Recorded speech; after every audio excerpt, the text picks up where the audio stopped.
Dubey sir, you can start right now, sir. No problem. Okay. Good morning, friends. It's really nice to be back again this Sunday. And today our speaker is Dr. Deepti Mehrotra.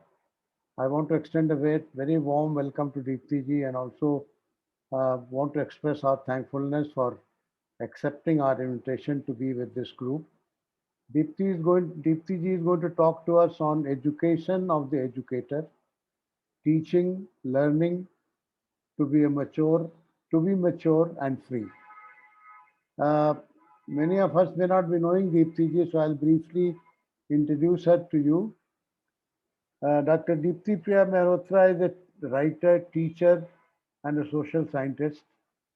She has taught at Delhi University in Bachelor of Elementary Education program, in the Master of Elementary Education program at Tata Institute of Social Sciences, Bombay, and presently teaches a paper on philosophical perspectives in education at IAAT, which is I Am a Teacher, Gurugram and Mumbai.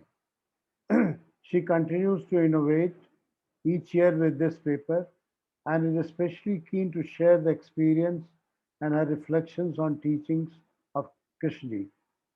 Deepti ji works with several educational and social society organizations in advisory, research, curriculum development, and activist capacities. Some of her papers and books on parenting, education, theatre, gender, and people's movement break new ground with original thinking on contemporary concerns. She is an author with very famous publishers like Penguin, Sage, Routledge, Rupa, as well as various journals. So in short, this is about Deepti ji. Deepti ji, you can take as long as you want, but it's better to close by 1 hour so that another 25 minutes we have for people to ask questions. So once again, thank you for accepting our invitation and a very warm welcome. You can begin your talk now. Thank you. Thank you so much, Dubey. Is my voice clear and audible? Yes, yes. Okay, great. Thank you for inviting me. Thank you for the introduction, which I always feel, very humbled, because these are just some things that one does along the way. But I think the challenge is so enormous that anything one is doing is never sufficient. So with that, I'll begin my thoughts on this theme: education of the educator, teaching, learning to be mature and free. And what I'm attempting to do is to first look at the importance of educating the educator, and then to try and go deeply a little bit, explore what is authentic teaching and learning, and then come to the state of the classroom today in school, but even more in higher education, and then ask again, that is authentic teaching and learning possible given the state of education and the world? So these are, very, very important issues. And I begin, of course, with a quote from Krishnamurti to set us on the, to bring us to the middle of what we're looking at. So in Education and the Significance of Life, Krishnamurti writes that the responsibility for building a peaceful and enlightened society rests chiefly with the educator. I'll repeat: the responsibility for building a peaceful and enlightened society rests chiefly with the educator. And it is obvious, without becoming emotionally stirred up about it, that he or she has a very great opportunity to help in achieving that social transformation. So there is a responsibility and an opportunity. At the same time, Krishnamurti has written in the same book that the real problem of education is the educator. So in what way can we ask and try to explore in what way is the teacher, the educator, a problem? Recently, I asked my students, adult students in the teacher preparation course. I am a teacher. So I asked them to discuss their own teachers, to look back, reflect their own teachers during their school days. And this was in the light of what I have been introducing them to, Krishnamurti. And so in the light of Krishnamurti's thought, to look back and reflect on their own school days, their own, and the impact those teachers had on them. Their responses were like a landslide, overwhelming, about teachers who were not loving, who had no sense of freedom in their hearts, who were unkind, even vicious. One student, for instance, wrote, "It was acceptable for the children when I was in school to be administered a beating or two, sometimes more, for underperforming or being mischievous. I had my share of beatings almost every day, a whack on the palm or the knuckles. An easier day would be when I was made to stand out of the class for not completing my homework." And this was in what is called a good school, a private fee-paying school. So clearly, the educating the educator is a matter of the highest importance, because the impact this person has on the new generation is so powerful, and we need it to be a positive impact. However, it is more often than not a negative impact. Along with and prior to being teachers, we are human beings. This fact tends to get overlooked and shelved when we put on our professorial robes and teacher's hat. Being the knowledgeable one faced by legions of ignorant youngsters, ignorant in quotation marks, can be heady. The teacher delivers lectures on the subject she or he specializes in. Students take down notes. A teacher so involved with one's own self-importance, infatuated with one's own voice, is not really concerned with the well-being of the students. Can the teacher step down from the pedestal and build a relationship with students? Be deeply concerned about each one. To do this, the teacher needs to be free from the delusion of self-importance, arrogance, ambition, grandiosity. Free oneself to accept and realize that she or he is nobody. See the fact that we are all at root transient human beings in the great stream of life, with a beginning and an end. So there is humility, there is openness, the mind is light and free. Is the teacher today able to do this? We seem so caught up in our positions, the glory of being something above ordinary humanity, drunk by the degrees attached to our names, the greatness of our vocation, which is really for most just a job. The classroom in school or at university becomes for the sensitive student a place of torture and trauma. What is the sensitive educator to do in such a scenario? If we are deeply concerned, not only about ourselves, but also about the rest of humanity, the whole of humanity, what are we to do? What does an educator do who is intensely aware of the colossal mess that is the world today? The chaos, the crisis, the wars, the inequalities, injustice, and aware of the urgency of cultivating sensitivity, understanding, critical perception in oneself and one's students. The institutions that are rampant in the world, most schools and universities are interested in routines, in maintaining discipline, teaching preset subject knowledge. and achieving academic results. This bureaucratic centralized system has inbuilt rigidities and limitations. Our schools and universities are basically designed to prepare people to fit into a competitive and consumerist world. There is often a mismatch between such institutions and the teacher who is really interested in social transformation and the transformation of the individual.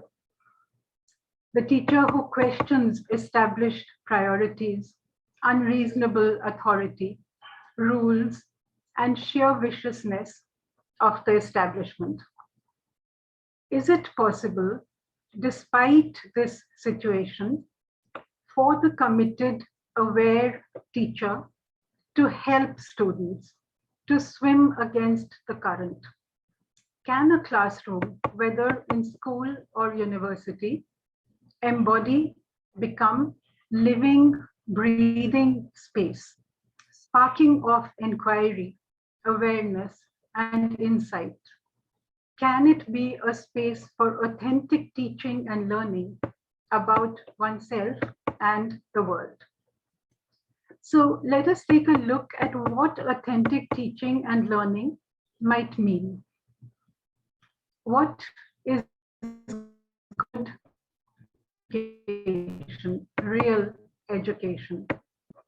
What can a teacher teach that can actually help light the flame of learning in students' minds, whether the students are young or adult? That can give rise to insight into self and society and help the student meet life sanely, intelligently, as an integrated person. The teacher is to teach a subject, and the teacher must do that well. But that is only one part of education.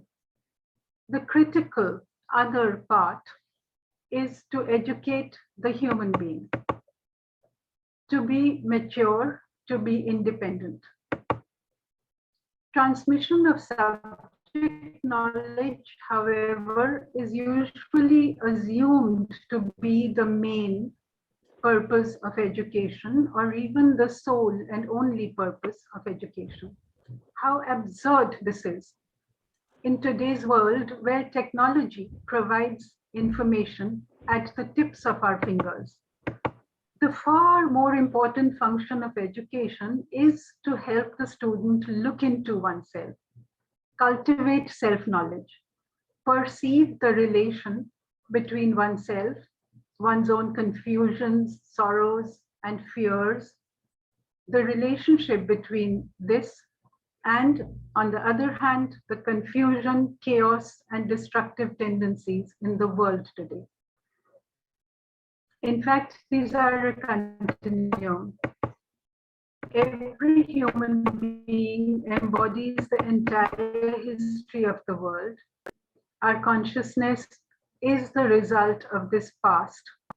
It is our own distorted psyche that gives rise to violence, injustice, wars, nationalistic divisions, religious fundamentalisms, and the rampant destruction of nature itself. Real education then is concerned with the whole person, not with just some part or parts. The teacher's task is not to make the student swallow dates and statistics, words and theories. Rather, the teacher's responsibility is to make the student see, perceive what is, the facts about oneself and about the world, learn how to live in this world, constantly aware, constantly learning and acting. Teaching, learning, how does it happen? Teaching, authentic teaching and learning is through relationship with love, affection, freedom, helping oneself and the others to be mature and responsible. There is dialogue between equals. No domination, no authoritarianism, no compulsion, no comparison of one with another, no reward or punishment. The educator helps and encourages the student to respect, love, cooperate with one another, not to compete. The educator and the educated, here I quote, the educator and the educated are both in the same boat. Both of us are helping each other to be free. We are both on the same level. So the teacher is someone who is aware that we are human beings, all standing on the same ground. The good teacher is aware that we are all standing on the same ground, teachers and students. Such a teacher who has sensitivity and compassion and affection can bring about an atmosphere where learning happens, where there is the flowering of intelligence. Good education awakens the spirit of inquiry into oneself, into the world. Good education awakens sensitivity to the whole movement of life.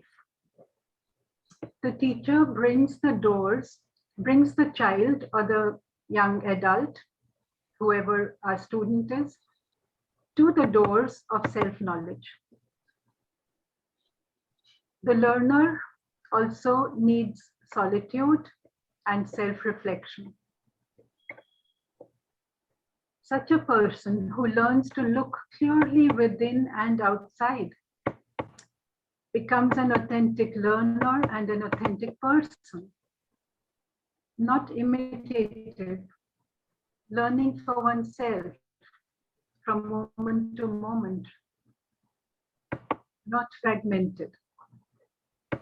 The educator helps the student uncover one's own conditioning, the values and influences that one has imbibed.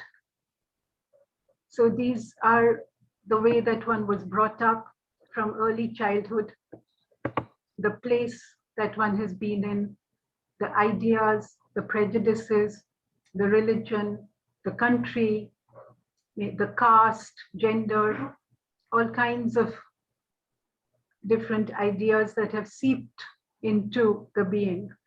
The educator helps the student to uncover these.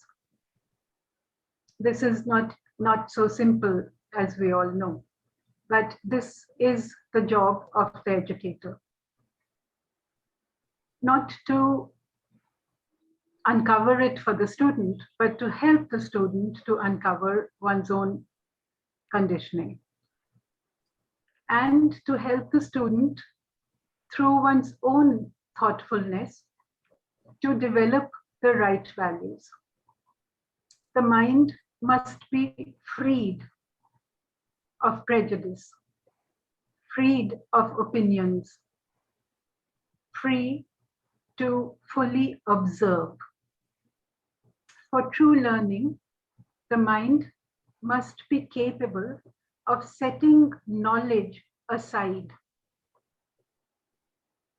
It is only when knowledge is set aside, knowledge has its place, but can we set it aside so that the mind is free to observe with total attention, to listen, to hear, to see,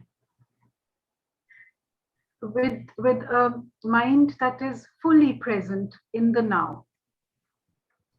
There is then a choiceless awareness of what is in the now.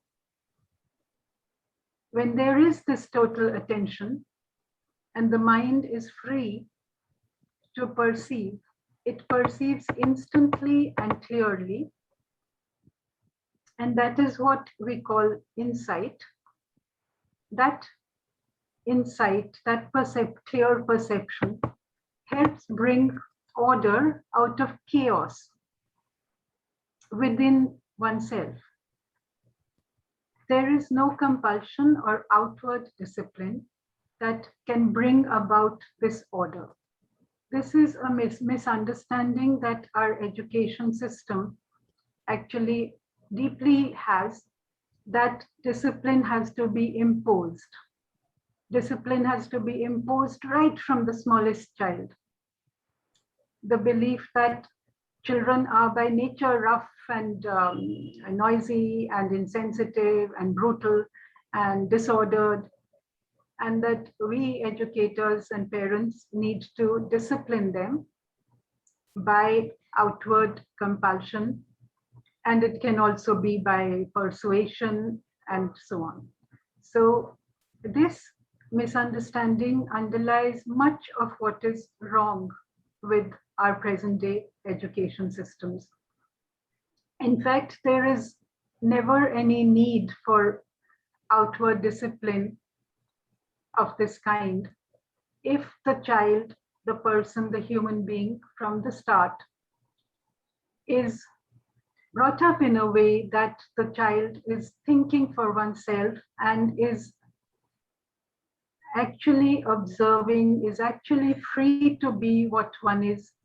There is a natural order that resides in that person.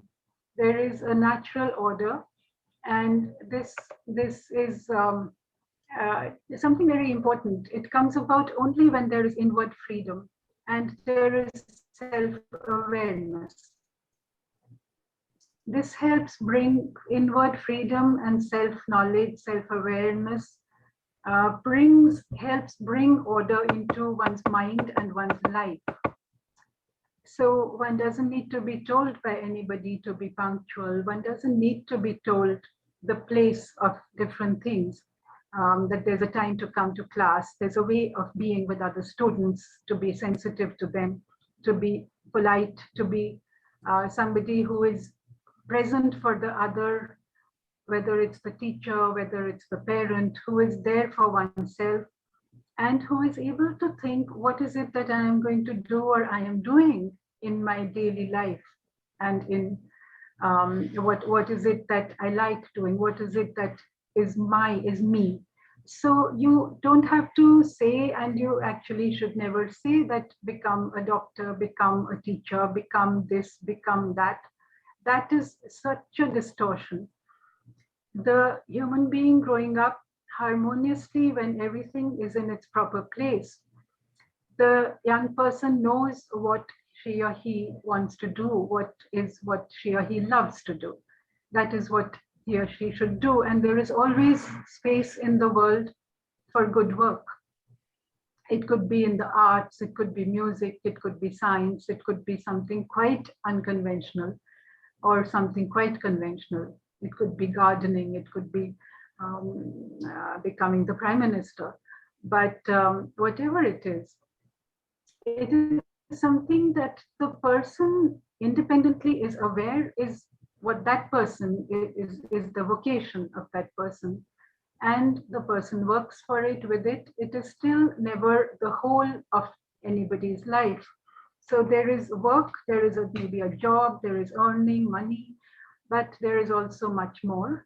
And that is what good education helps us to see and to live with. This never ends. This is from moment to moment, all one's life.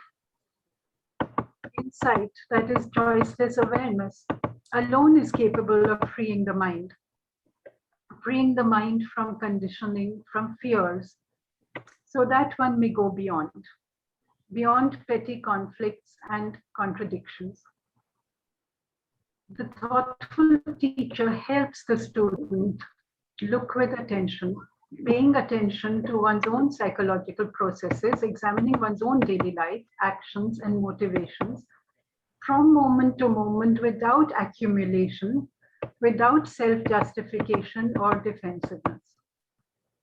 So as teachers, we must ask ourselves, is it possible for me?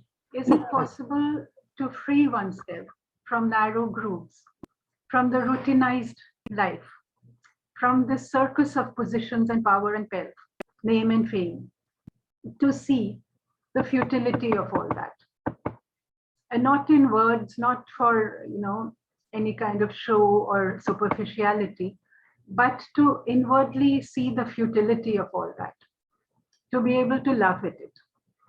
Is it possible to work out a different way of living, to be in a space of freedom from conditioning and ambition, even from fear and sorrow and narrow divisions and prejudices? If one is in such a space of freedom, then one has something real to share with students, whether those students are children or adults. I want to come to the classroom as it is today and see whether such authentic teaching is possible. Is it taking place in some part of this educational behemoth? So Krishnamurti spoke of the creation of a new mind, the transformation of culture, in which education is of the highest significance. But the classroom in our schools and universities is largely dominated by set syllabi, top-down lectures, assignments, exams, rigid assessment modes. Teachers are cynical, vying for perks and positions. Students see all this. They learn from their teachers. Unfortunately, much of what they learn is opportunism, corruption, compromise, mediocrity, power play. The notion that these are the ways of the world and I must learn them, these are necessary for success. To be opportunistic, corrupt, compromise, mediocre, that these are necessary for success. This notion gets confirmed. This is in complete contradiction to what real education is.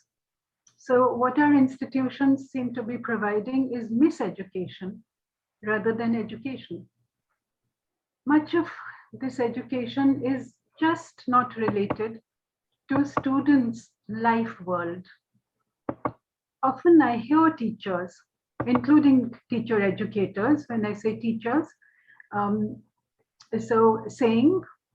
commenting that today young people do not read, today young people are not serious, my students want to take things easy, they don't understand our lectures, they don't pay attention. I hear this often, but why does this happen? Isn't it because there is something wrong with our approach as teachers? Are we talking down to students? Are we still dominated by the paradigm of knowledge transmission? Education as the transmission of knowledge. So we are giving these kinds of heavy lecture-dominated classes, and students are not there with us. So we're at, they're somewhere, we are somewhere, and we go on, and they don't understand. Construction of knowledge by learners seems to be recognized today as a key to relevant education. This is from the NCF, the National Curricular Framework 2005, as we all know, has given pride of place to construction of knowledge by learners. And this is somewhere, in line with Krishnamurti's approach, at least in the academic realm, that knowledge be actually constructed by learners in the classroom and outside the classroom, rather than knowledge as something that is a body that is transmitted from one to the other.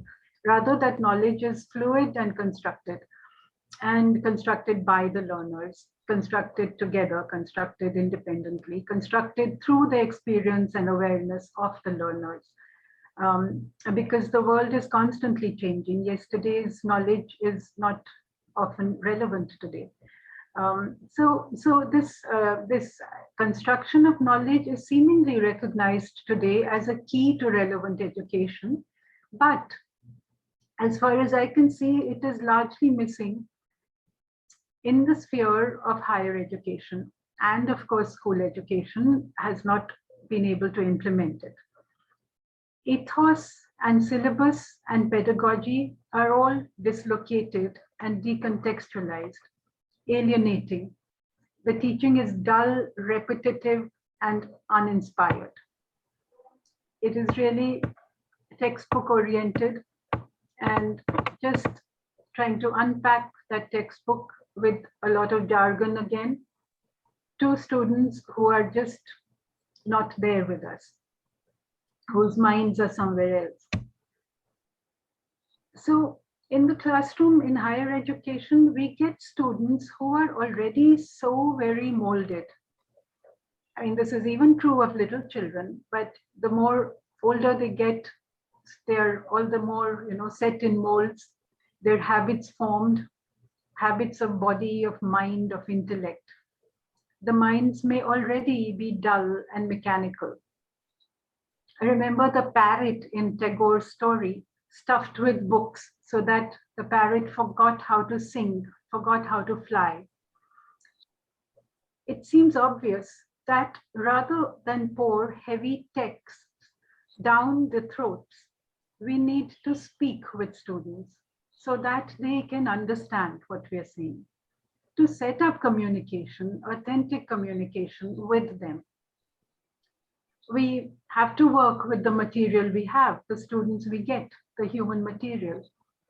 And these might be ill-taught specimens, badly brought up perhaps, full of ambition, full of despair and cynicism, here merely to get a degree and then get a job. They may be frightened of the hard work and the many expectations from them. This may be much of the material we get, but it's our job to work with this material. They may just want security now and in the future. But what do we as teachers then give them? Are we to grumble about them? Are we to simply do what we think, is our job, just dictating notes? Or can we really look at the situation as it is in front of us, look at these human beings and see, okay, this is how I can get across to them. These are the relationships that need to be built first, and then teaching and learning will happen. As it is, relationship between teachers and students barely exists. Even basic communication is so poor. Many of our students, and I find this in the best of colleges as well, many of our students simply cannot comprehend much of what the teacher teaches through lecture mode. I mean, this is so unquestioned, it's like an assumption that this is the way we teach in the university, this high and mighty lecture mode. But many of the students simply cannot comprehend much of what it is. So they're just blindly taking down notes, or this lack of comprehension indicates the utter lack of relationship. The lack of comprehension may be due to many reasons, mundane reasons, such as language difficulties. We are a multilingual country, and we need to factor this in at every point when we're dealing with words and teaching through words. So language difficulties are so rampant, poor reading habits, of course, and distractions, many distractions due to social media, due to various kinds of home situations, perhaps poverty, perhaps too much affluence, perhaps drugs, perhaps various kinds of trauma. So if this is what students come with, why do we not see it? Why don't we see what a barrier this is to education? Instead, we go on doing what is expected, delivering the preset syllabus and preparing them, training them for the exams. And then we say, these are good students, these are bad students, these ones are utter failures, and we carry on categorizing. Why do we allow all this to exist, to carry on, to survive, to fester? I found sometimes students speaking and writing well, thinking well, grasping in their mother tongue. But when they give their final exam in English, they write such banal, stilted, puerile answers. So what do we do about all this? What is a teacher to do within such systemic failure? Clearly, So if we look at the teacher and the classroom, a sensitive teacher and the classroom, and as you can see, I'm looking at the general world, not special schools like the Krishnamurti schools, which are of the highest importance. But here I'm looking at the general, the normal, the usual, the conventional classroom. What is a teacher to do who is working there, who wants to be there, who thinks that there is work to be done here? So is there as a vocation, is there as a sensitive human being and sensitive and committed teacher? What is she to do? Clearly, the first step is to put the young people at ease. We must find out more about them. This is possible only in interaction. We have the space of the classroom. We can make what we want of it. As teachers, we have this power. We must use this power, use it well. If one sheds the sheen of authority, lays aside one's great knowledge, and simply talks with students, already we are off on a good start. They see that this teacher is concerned, is interested in them, with their well-being, with the persons that they are. One is interested, and it is not our business to judge, to condemn, to criticize. Our business is really to work with the material that we have. As teacher educators, our job is to work with these human beings, to help them learn with all their flaws, with all their limitations, to help them learn, to develop real interest. We need to, and if we talk of teacher educators, then our job is to help our students who are going to be teachers to approach teaching and learning with passion and intensity. And this is only if we approach our work in the classroom, our teaching with passion and intensity. Some students in the classroom come already with some intensity, some interest in children, in education. And they are, of course, still full of their own conditioning and prejudices. Yet in some, there is a spark, a genuine interest and openness to listen, to look, to learn, to change. And, there are different kinds of students in different places, but to share that in this small institution where I've been teaching since it began 7 years now, I am a teacher in Gurugram and also Bombay. So in this institution, the students are adult students, and adult in the sense of being in their 30s on average. So they're not the usual student of the university who's in the 20s, early 20s. These are students in their 30s. They have come here to become teachers. Many of them are already professionals. They have degrees in, say, computers or management or finance or law, and have worked in that field. They've done well, they have success. They worked at high-end jobs in Gurgaon. But now they want a change. So this is very fortunate for us I am a teacher, because these are students who have chosen to teach. They want to do this. They want to be with children. Often they are young mothers, and that is part of the whole reason, because they have grown close to children and they realize that the importance of this. They realize they love being with children. They want to know more about it and to do more of it. So they move from being with their own child to they've given up their high-end job to be with their small child and then they decide they don't want to go to that high-end job. They want to be with this kind of work for at least maybe the rest of their lives. So they come to us to learn to be teachers. And of course, as I said, they're still full of prejudices and they've come from high-end jobs, so they may have certain arrogances. Yet they have a genuine interest, many of them, and an openness to listen, to look, to learn, to change. So this, what do we need to do still? Because this is just the beginning, this is just the very beginning. What we as teacher educators need to do is to provide, and teachers in other classrooms, is to provide occasion for dialogue, to draw out each student. The reading material or audiovisuals, exercises, assignments, the stuff of what we call education, but it must be something that they enjoy, that they understand, that interests them. The readings need to be carefully calibrated, selected, even tailored, so that they are not just a heavy burden.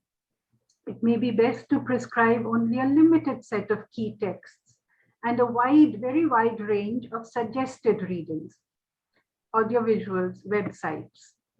Those who are capable and interested will look at that more, expose themselves, and they will bring in comments and queries. And this enlivens the classroom space. So there is more participation, and there is an understanding that each student is different, is at a different level in terms of their learning and interest, and you make space for that. So the teacher doesn't have to do everything. Other students bring in their reading, their thoughts, and they initiate discussions. The students who are not with us, who disagree, they bring in their disagreement. And this is extremely important. Classrooms should always have time and space for students to bring in comments, queries, air their thoughts, talk out their views, including any differences with the teacher, with the readings, whatever. They must learn to think for themselves rather than take the teacher's word as final. Assignments should elicit their independent thinking, their observations and reflections. Group assignments can bring about a spirit of cooperation and mutual learning. So presentations and assignments need not always be discursive, wordy. There can be creative presentations, even in the higher education classroom. Dramatic presentations, drama, poetry, artwork, music can be brought in, and they can create incredibly vibrant atmosphere and presentations, bringing out, of course, hidden talent in those who may not be good with the written word, but more than that, creating and expressing and bringing out something which the other group can learn from. And the teacher too learns. And there is an atmosphere that is also got some joy in it, some lightheartedness in it, along with, and at the same time, as it is extremely serious. So one finds that despite the contradictions in the given situation and in our own limitations, it is still possible for teachers to turn the classroom into a meaningful space, to touch hearts and minds, to invite exploration and creative response to the world, and at the same time, the same moment, cultivate the spirit of investigation into our own selves. Even where syllabi are preset, one can still teach organically, connecting the subject matter to real life and real life concerns, elicit students' views, invite a great deal of participation. When the teacher is a relaxed person, flexible, at ease in the space of teaching and learning, she creates an atmosphere conducive to freedom. Conversations flow naturally, happily. Classroom becomes a lively place. There may be a lot of argumentation, but there is a level of peacefulness as well. It is a place for play, for dialogue, insightful sharing. Fears recede into the background. Often the fear, the outstanding fear is of the teacher herself or himself, of the subject matter. All that recedes into the background, and in relationship, even other fears. Our mutual fear of exams I mean, I'm saying mutual here because as a teacher, I was initially so frightened of the fact that my students had to give exams. So that I was expected to teach in a way that would help the students give exams. But if we can see this, that there is something fearful that we are feeling that it's fearful, but it can all fall into place. It can all fall into place. It is no longer such a hawa, and also our apprehensions about one another can dwindle, subside. Classrooms can then become a subversive space, a place for reflection, thought, awareness, and attentive mutual listening and learning. The teacher's openness and sharing go a long way towards building a relationships, sharing one's own life, thoughts, and feelings with students as a natural process of reaching out with trust, and it is always reciprocated. A teacher need not be fully sorted out. No need she pretend to be fully sorted out, knowing all. She is one learner among many. And the teacher therefore need have no pretensions to knowing everything. Honesty really works. In such a space, we can build conversations, linking those conversations where possible, even to subject matter, be it sociology or psychology or philosophy or science or education. Where there are questions we want to know more about, students too bring in information, they too research, they reason, answers evolve together. As an atmosphere of trust builds up, class becomes a comfort zone, providing collective support to students to think through issues, take difficult decisions. It can nurture personal courage and transformation, help them to move beyond family and social norms, and help ourselves too, to move beyond the set family norms and social norms, beyond dependency and despair, towards greater confidence and maturity, to tackle situations in creative ways. Teachers can help transform anger and unhappiness into constructive directions. Many students come in angry about discrimination, parental restriction, about being pushed and bullied and harassed, and so on. When they are enabled, when they feel free to articulate, to critically analyze and place their individual situations and thoughts within wider perspectives, a different level of understanding develops. This releases their energies to make constructive moves now, rather than the dead end of unhappiness, despair, grumbling, self-pity. They come to terms and are able to begin resolving pressing issues.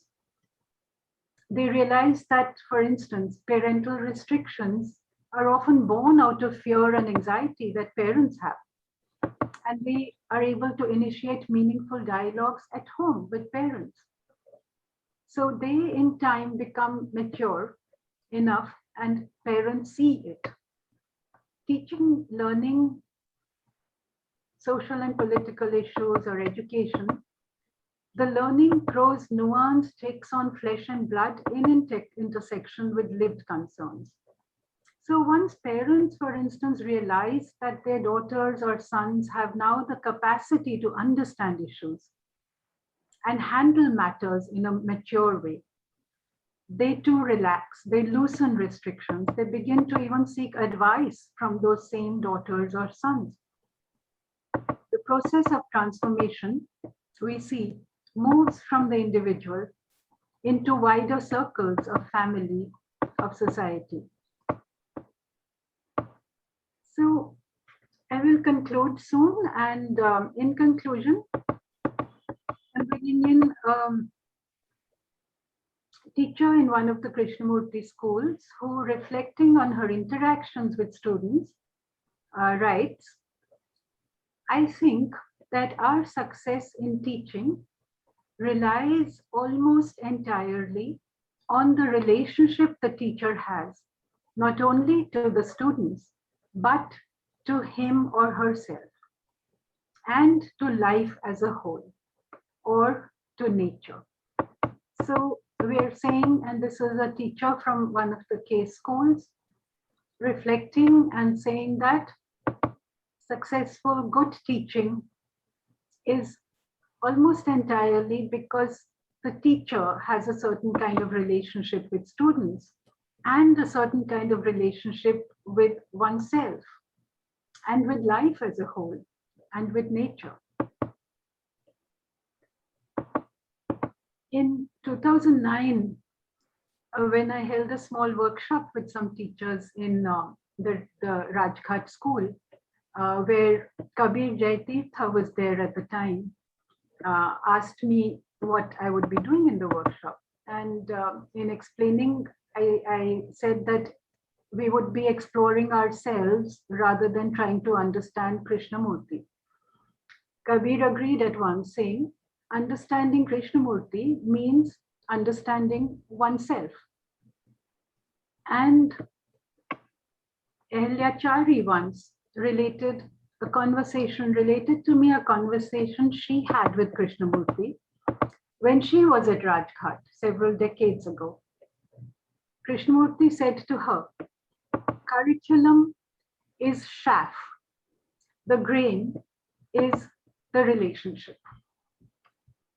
So I will end here and my kind of talk, and I hope that we will have a lot of dialogue and discussion. Thank you so much. Thank you. Thank you, Preeti ji. I think I must thank you very much for taking us through what Krishji really defined the purpose of education and the role teachers and parents could play in really making a child free should be.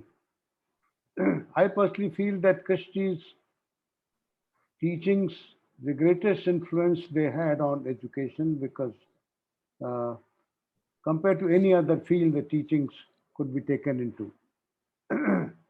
Even though Krishji was very emphatic about the purpose of education, as we all know, he didn't provide any roadmap how to reach there. So we really don't know as teachers whether we are traveling on the in the right direction or not.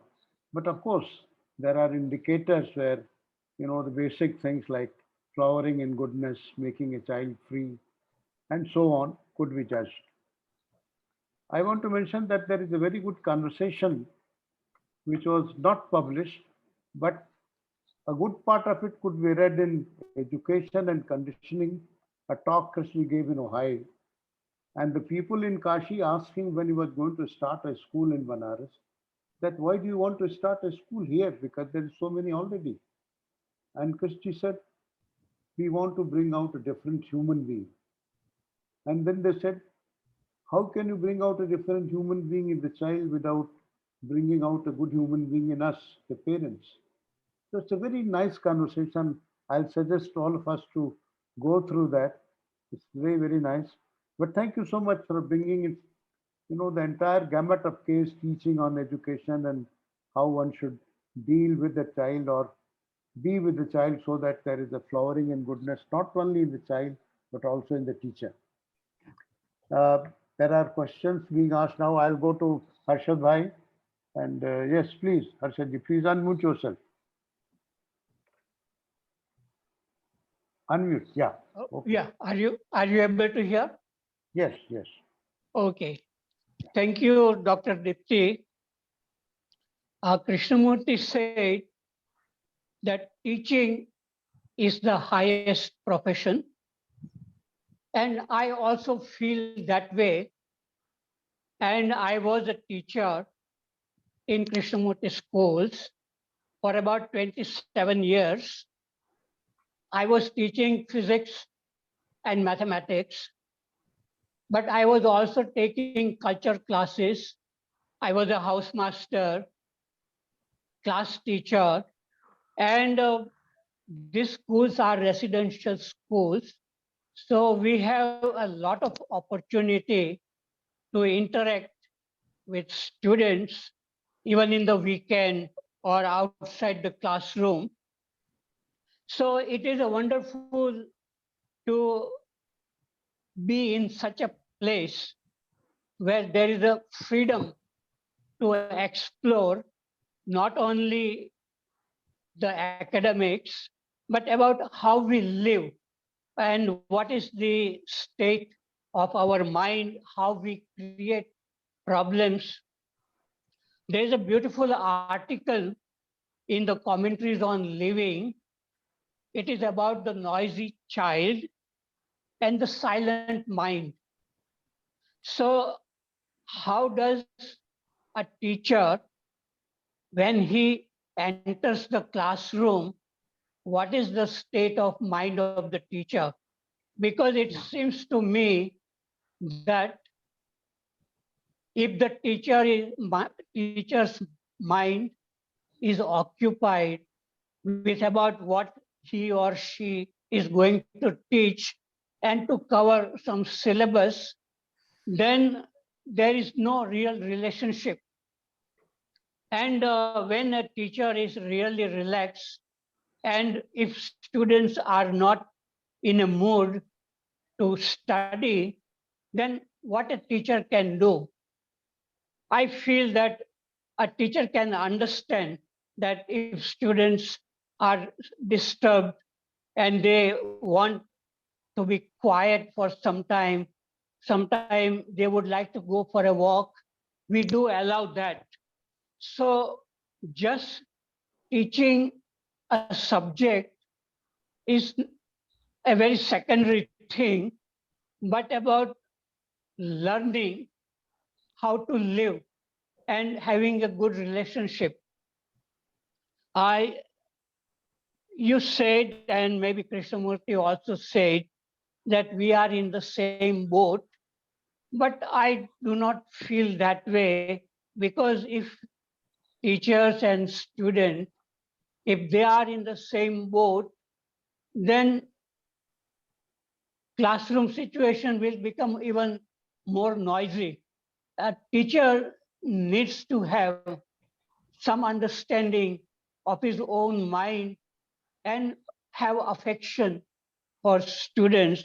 And then in a, an environment can be created in the classroom where everybody is silent and attentive, and in a short period, a lot can be learned, not only about the subject, but about our own problem, like when somebody says it is boring, then you ask, what is boredom? What is behind it? Or what is behind the anger or the restlessness of our mind? What makes us very restless? So these questions about what is fear, fear of examination, fear of darkness, fear of what other people will talk about us, all this is learning is much more important than learning the subject. So all this requires a discipline. And as you said, this discipline comes when we are really interested in learning not only the subject, but our own mind. So what I feel that in spite of teaching in Krishnamurti schools for many, many years, I feel that what Krishnamurti wanted to awaken something, a new mind, it has not happened. Mostly, I think, because the teachers who come there, parents, students, they don't have such passion which Krishnamurti had. And that's why students have good intellect. They do very well in their profession. They become a good engineers, doctors. But learning about our own mind and the freedom, which the freedom from psychological problems, which was the most important thing in Krishnamurti schools, that has not happened. Okay, I have finished. Thank you. Thank you, Harshad. Could I respond to a little bit of this briefly? Yes, please. Yeah, I think a lot of ground we're thinking together. When I said that teacher and students are in the same boat, actually is a direct quotation from Krishnamurti, but that doesn't mean that we must accept it. But why I would agree is if we look into what is meant, that we're standing on the same ground, we're in the same boat, in the sense that we are all learning. The teacher has not reached any state of, necessarily a state of enlightenment or everything is clear and well ordered in the teacher even. But so we are both learning, the student and the teacher. And we are both human beings. We both feel fear. We both feel sorrow. So the student can also sometimes inquire from the teacher why the teacher is so tired today, so unhappy today, so restless today, just as the teacher inquires of the student. Along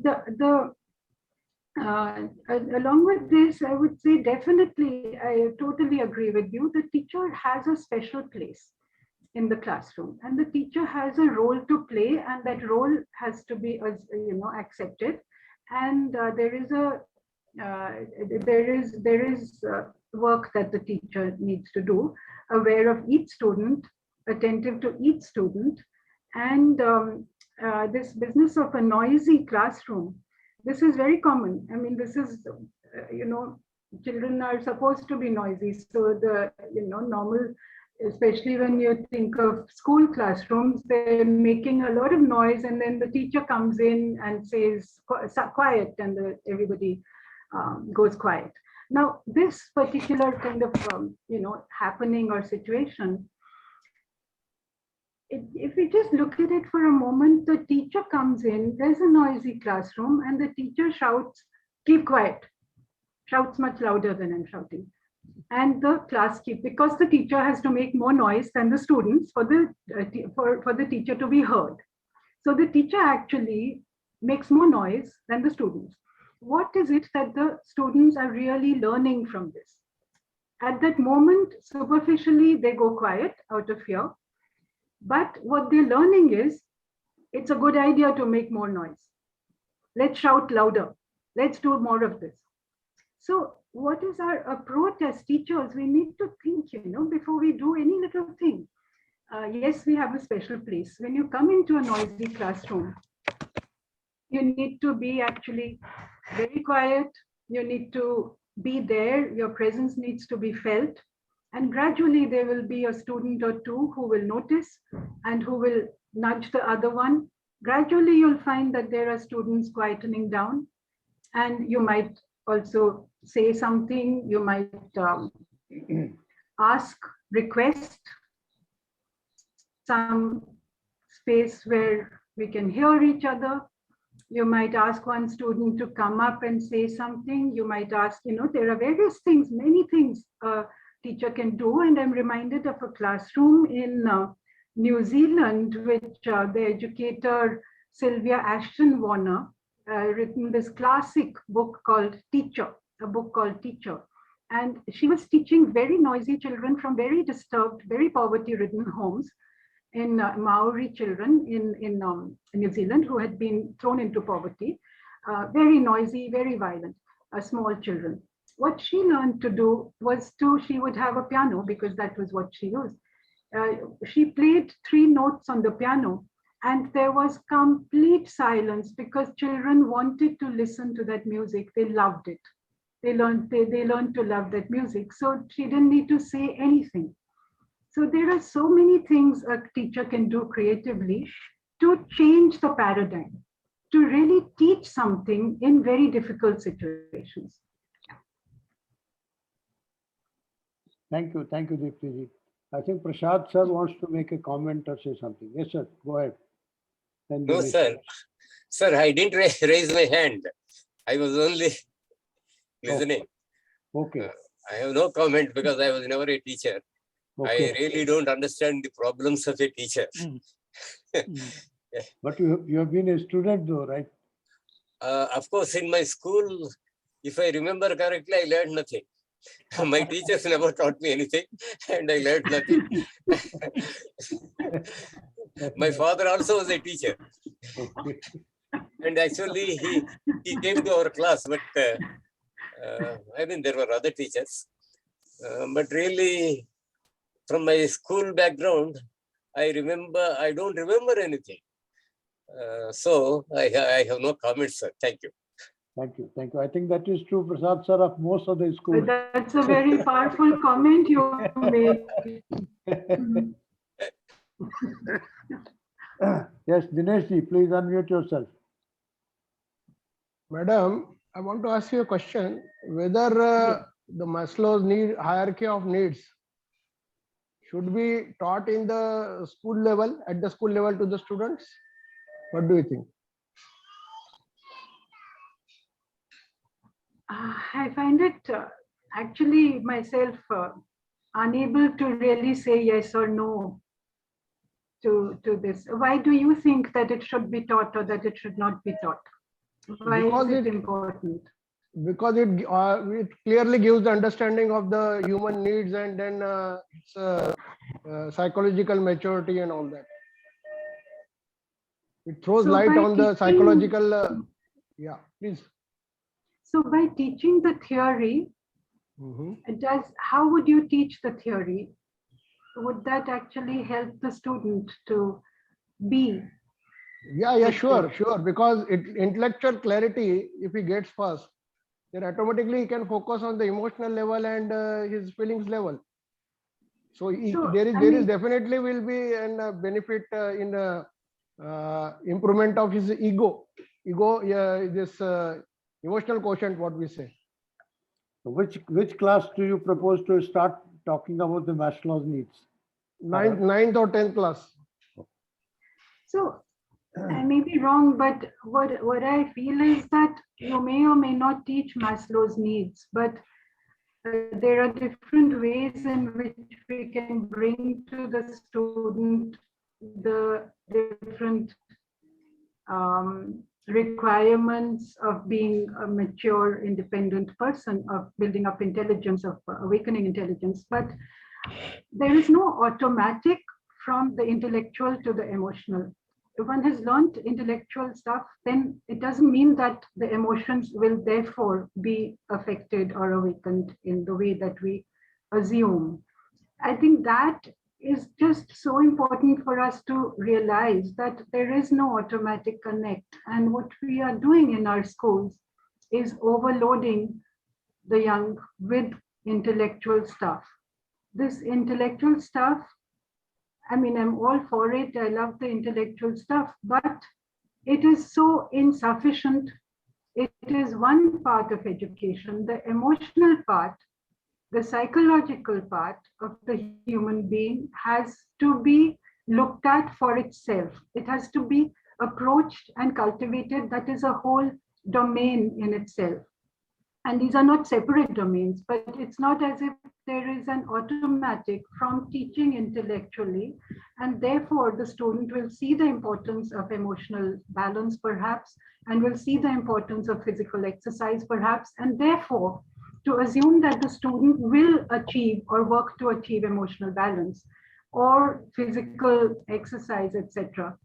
That assumption is not valid. Otherwise, our schools would be turning out total human beings. They're turning out one-sided human beings because of this undue or one-sided emphasis on the intellect. You know, if you only approach the intellect through education, even the intellect you can't really properly cultivate, because the whole being needs to be cultivated, which means a certain way of really giving attention to the emotional and the psychic, giving attention to the physique, to the body, and giving attention to the intellect. So unless we're doing this as one whole movement, we are failing to actually bring the student to the doors of emotional balance, emotional understanding, psychological understanding, awareness, and yeah, that's what. Thank you, Deepti. We have a question coming from Ravi from Uttarkashi. Ravi, please. Yeah, good afternoon to everyone. There are three teachers in this group, I think, Dubey, you and Harshad ji. And on multiple occasions, Harshad ji shared his experience that he was non-authoritative person. So ultimately, he quit as a K5 principal. So what is the role of a non-authoritative person in classroom, in management, school management, and in life? Because I do feel that life discards you as a non-authoritative person, and people are preferred to be guided, coordinated, and being authorized. That's my personal experience. Thank you. Yeah, this is a very valid, very relevant kind of concern. And I myself don't have full resolution of this. I do see this myself, because being a person who's by and large non-authority, but non-authoritative, but it is not understood in the institutional space often. It is understood in the classroom with students, because students one can then build a relationship with. So there is, I mean, there are problems there, because there is also the role of the principal, the headmaster, the management.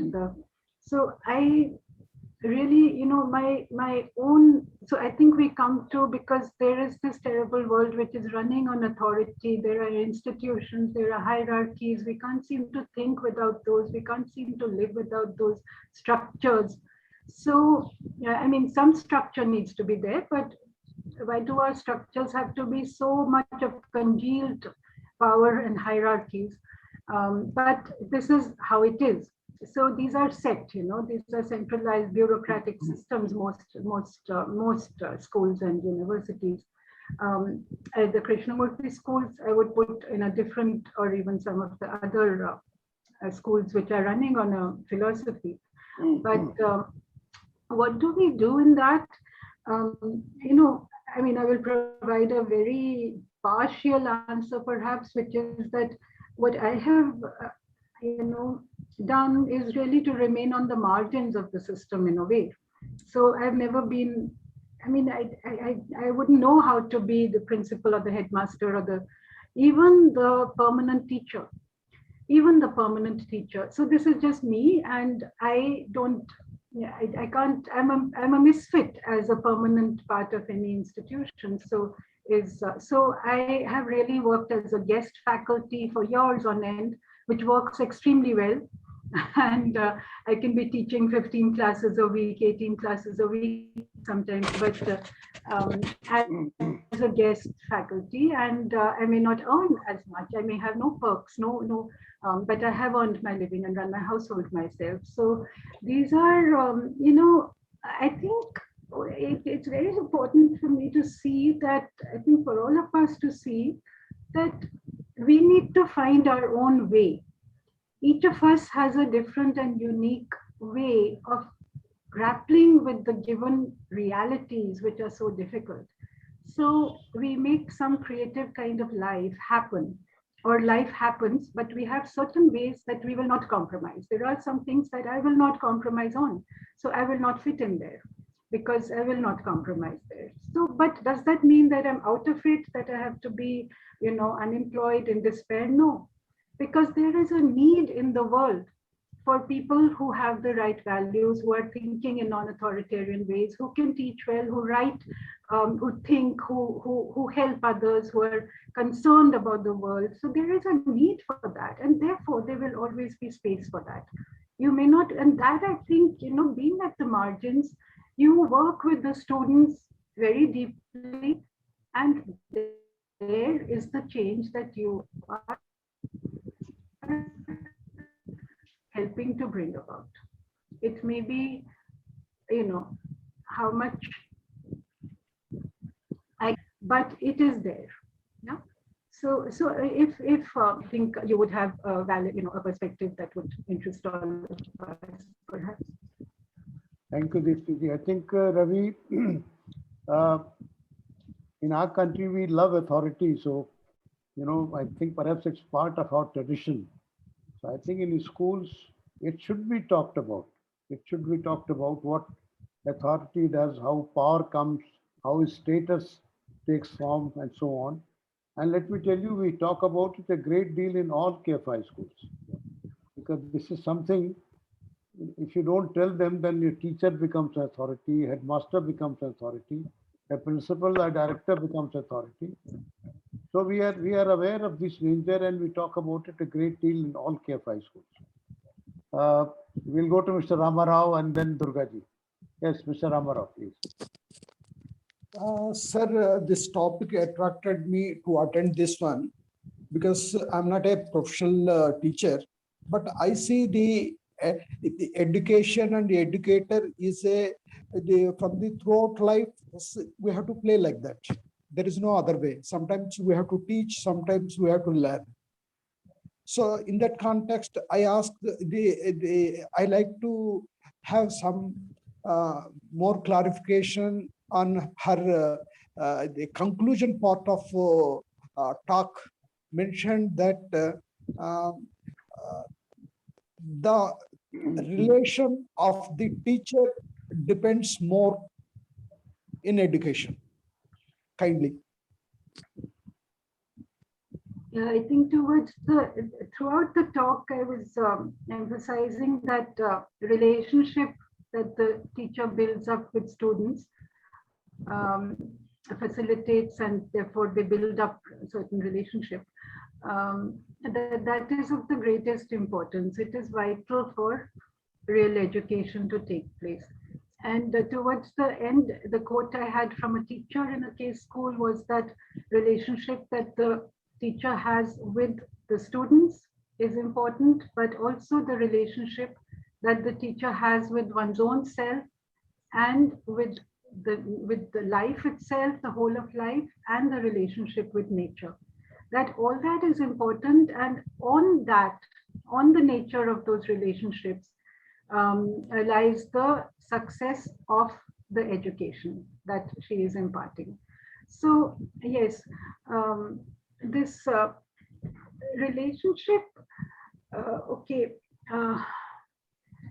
see what is usually happening, if we look at for a moment and then go to what is usually happening, there is a relationship, the teacher is there, the students are there, the teacher comes in, the students stand up or the students get at attention, or they're there and they want to trouble her or him, so they do some mischief, or they're respectful sometimes, but by and large, they're bored, and to have some fun, they may trouble the teacher, play some tricks, or out of fear, be silent.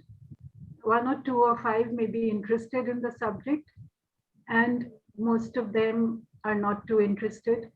So they're doing it because they have to do it. So what is the relationship then? It's a relationship of fear, a relationship of authoritativeness and domination, because the teacher can only, in this kind of teaching, instruction, training, or transmission of knowledge of a set syllabus, can only do it in a way that is very rigid and set, and it is not creative. There is no life in it. There's no living kind of feeling in it. It is giving this body of knowledge across to those students, and the relationship is very mechanical because the process is very mechanical. Each person is behaving in a mechanical way, the teacher and the students. I mean, just see most classrooms sitting in rows, and just look at the faces of students. They're so bored, they're so distracted, they're not there, they're just waiting for it to get over. So the teacher is droning on, and and this is, I mean, it's in the best of colleges as well, you will find this. Not all, there are better classrooms, there are better teachers, but this is more the norm. And how come it is accepted, and how come it is called education when there is actually only miseducation taking place? So when we talk of relationship as something important, then we're talking of relationship that is more mutual, that sees that each one is a human being standing on the same ground, that we can learn from each other, that we can learn about each other, beginning with very mundane things. Where does this person come from? What kind of home? What are her life concerns right now, or his life concerns? You know, the last 2 years we've taken these classes on Zoom, like we are on Zoom. So you can have a different kind of interaction there. You know, there's a baby coming in, there's things happening. And of course, in the classroom also, they bring those concerns. We all take our concerns into the classroom, they're part of us. So can we bring these out also as part of our daily work, so that these don't need to be suppressed, so that the living concerns are something that the things that matter to the student, to the teacher, are also shared within the classroom. The teacher is aware that there are these issues. You know, a student comes late and she is scolded so badly, she's not given attendance in my college, in Lady Shri Ram, such a good college. If you come 5 minutes late, you're not given attendance. That was what, I don't know how it is now, but when I was teaching there. And so, I mean, I think this is just vicious. Students come by bus, they come by train, even from Meerut, when student was coming, they come by bus, they come from Gurgaon, and they're 5 minutes late, 10 minutes late. Now, in my classroom, I can say, you just tell me the reason and I will decide whether the rule, but I will do that because I believe that this is what should be done. But the rule is that no attendance if you come late. So 5 minutes, 10 minutes late. What is the kind of relationship? What does this do to relationships when the teacher is just following the rules of the institution, which are set blindly in a certain paradigm, which is of domination and submission, of superior and inferior, of knowledgeable and ignorant, of punitive. So we'll punish you. You don't give your assignment in time, you can't give it now. You won't get those marks. This is complete nonsense. You know, students can, I mean, as far as I'm concerned, you can give in your assignment till the very last day beyond my deadline. You just talk to me, just tell me what's happening. Yeah. And students then talk, and you realize that there are real things happening in their lives. They're not all just, it's not a cookie cutter and you're just making the same, then they're not the same. They're completely different, each of them. They have different pressures on them. They have different problems. They have different priorities sometimes. You may not always agree with those, but many of those are pressing concerns and realities. So the relationship is built when there is concern in these small everyday matters. And those relationships are actually with them and through them and because of them that there is communication. And because of that, often the student is, you can always link these to your subject matter. All this is part of education. All this is part of sociology. All this is part of, so you can link subject matter to this. And there is a relationship because the student's life concerns are part of your life concerns as a teacher. So without that relationship, and this can happen even in a class of 50 students, but I know it may not be perfect. There may be some who get left out, and that is extremely actually wrong. But you can, it can still happen to a great extent, and you can facilitate students bringing up their concerns and being part of the classroom then. Because once they're opened up, once they feel free to even talk about things they're normally supposed to hide, then, I mean, even as a teacher, I'm supposed to hide that I can't come today because my child is ill. I'm supposed to make up some other excuse. I can't say my child is ill. That is unprofessional according to institutions. So there are, ways that we cut away the human part, and we just want to cut and try kind of, this is the perfect student, this is the perfect teacher, and we get nowhere with that pretense. So relationships are at the heart of an educational process that is going to really bring about learning. This learning is about one another, about mundane things, but that always connects with the deeper self and the inner processes. How do you, I mean, the problem may be that the child is ill, but how do you handle that? What is it that you do? What is it that you feel? What is it that, and many other, every problem or every issue, every concern has a depth to it. And so, yeah, I don't know if I've fully answered. I think this is a question and an issue that we can go on about. But is it okay if I wind up here on this? Yeah. Yeah, I think so. We have come to the end of the talk now, but Durga ji has raised her hand quite earlier. So I think we can take one last question from Durga ji. Please unmute yourself and make your comment. Make it brief. Yeah. Hello. Good afternoon, ma'am. Yeah, I'm sorry that, time is short. But I think since I'm the mostly like a kind of a sole female speaker, I should get some outside privileges and all. Ma'am, first of all, I really appreciate the whole talk. And especially you covered the beautiful extracts from Krishnaji's books and all. They're always flawless and all that.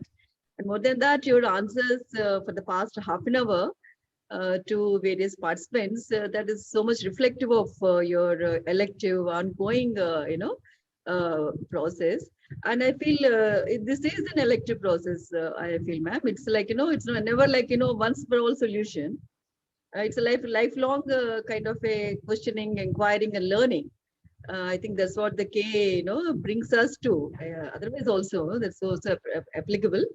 And I just would like to share, like I also had been a teacher for not so many years. Initially, I taught to primary classes. The challenges were so much different, and then I when I taught to the secondary class students, the teenagers, their concerns, their issues are so different.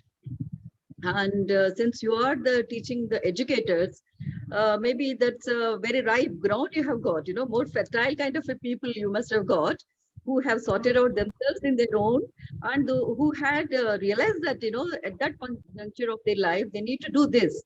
So that those are, sorted out people, and to address them and to communicate what Krishnaji has emphasized, I feel is less challenging compared to attending to any random schools where there are 35 to 40 students, and all these things are highly, it's not possible. It's a very challenging thing. But I completely agree, with you, ma'am, that it's a relationship with the human being. Either it is a primary student or a secondary student or anybody else. Relationship, the personal trust and honesty, they go a long way. Based on that, the students also start developing a liking for the teacher. I think curriculum comes later on. First of all, when the student understands that the teacher is concerned about them, and she's if that gets communicated, I feel the children, the curriculum, all those things they learn on their own. This I have seen in educating my own daughters. Yeah. So it's not about some sort of curriculum. It's about, setting some things in order, managing that honesty and the trust thing, and that you're there all the time and you're genuinely concerned in them. I feel that is the aspect I have realized in my own life that goes a long way in building relationships and trust. And I think you have let me not prolong anymore. I really appreciate all this. I wonder, are you the founder head of this institution? Like I'm the teacher or something? I'm a teacher, or somebody else has started it up? I just want one clarification. And one quote I would like to bring here. This I have heard in this forum itself. One of the educators long time back, she also gave a talk on this education and all that.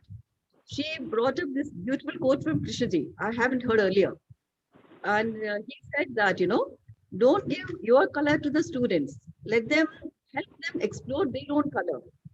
That was such a beautiful comment, remark from Krishnaji that remains with me long time, since all this time. I just would like to add with this. And I really appreciate your talk and your views. Thank you. Thank you so much, Durga ji. And I'll briefly answer just the 3 points that you asked me to look at. This well, the first was when you said that it is easier to teach perhaps in a place like I am a teacher where students have elected to come to become teachers. So I would be wary of saying that it's easier because the challenge is the same. And they bring their success in other spheres with them.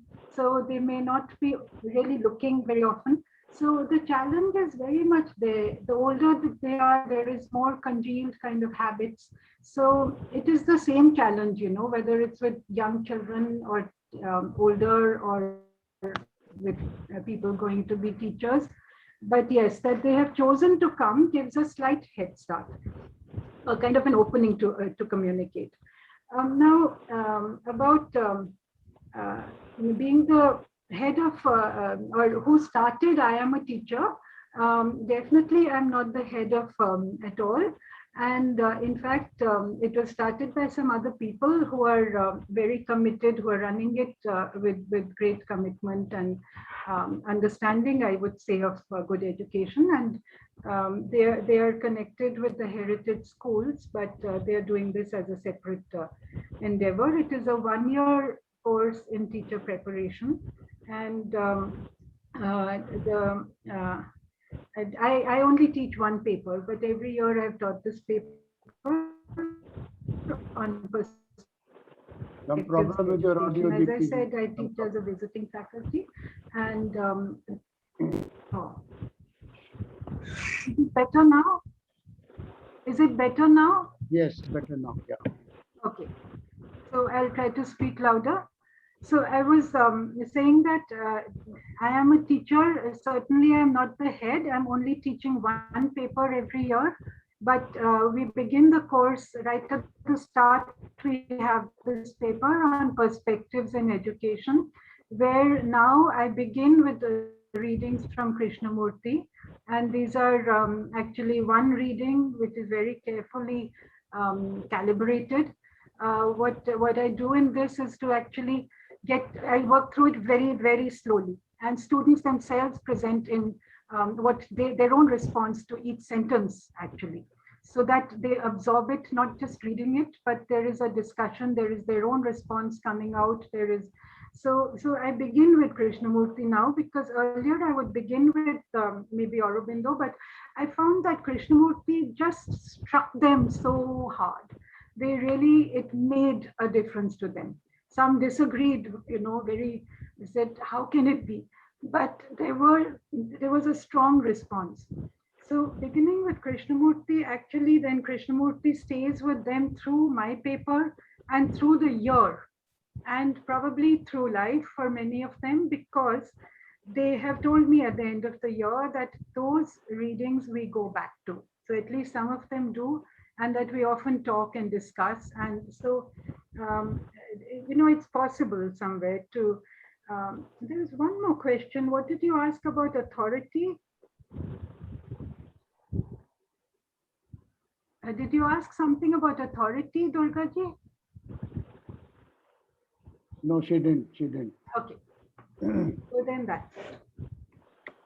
Okay, so we have gone way beyond our allotted time, but I want to thank Deepti ji for being with us today, and hopefully we'll get in touch with her again for future talks. Next Sunday we have Javier Rodriguez from Amsterdam. He will be talking to us on meeting the enemy and inquiry into the nature of time. So next Sunday, 11 o'clock. And time, please. Time. I said 11 o'clock. Sushilji, please listen to me. 11 o'clock next Sunday. And my apologies to Raj Shekhar ji and Pradeep Prakash ji. As we are short of time, we couldn't take your questions, but maybe next time. Thank you. Thank you all. Thanks a lot. Thank you, Durga ji. Thank you, everyone. Thank you.